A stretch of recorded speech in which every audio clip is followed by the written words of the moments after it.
পত্রিকা অফিসে হামলা পরিকল্পিতভাবে নির্বাচনকে বাধাগ্রস্ত করার অপচেষ্টা বলে মন্তব্য করেছেন বিএনপি স্থায়ী কমিটির সদস্য সালাউদ্দিন আহমেদ। গুলশানে সাংবাদিকদের সঙ্গে মতবিনিময়ে তিনি এসব কথা বলেন। আগে থেকে চিহ্নিত জায়গাগুলোতে নিরাপত্তা জোরদার করা উচিত ছিল বলেও মনে করেন তিনি। আরও জানান, তারেক রহমানের দেশে ফেরাকে ঘিরে নিরাপত্তার বিষয়ে সরকার সহযোগিতা করছেন। 25 ডিসেম্বর 300 ফিট এলাকায় বড় পরিসরে তারেক রহমানের সংবর্ধনা অনুষ্ঠিত হবে বলেও জানিয়েছেন বিএনপির এই নেতা। এর আগে সংবর্ধনা অনুষ্ঠানে ভেন্যু পরিদর্শন করেন বিএনপির শীর্ষ নেতারা।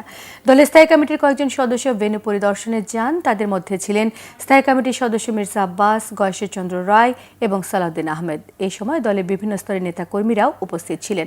আগামী 25 ডিসেম্বর তারেক রহমান দেশে ফিরছেন। এরই মধ্যে তিনি ট্রাভেল পাসের জন্য আবেদন করেছেন এবং বিমানের টিকিটও কাটা হয়েছে। বাংলাদেশ এয়ারলাইন্সের একটি ফ্লাইটে ওই দিন বেলা 11:55 ঢাকায় পৌঁছানোর কথা রয়েছে তারেক রহমানের।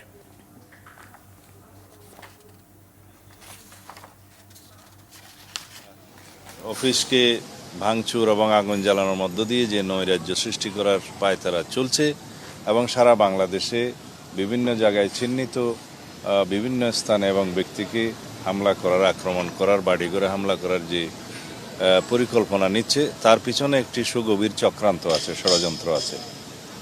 তবে এটাও জানাতে চাই, এরকম কিছু ঘটনা করে গণতন্ত্রের অগ্রযাত্রাকে ব্যাহত করা যাবে না।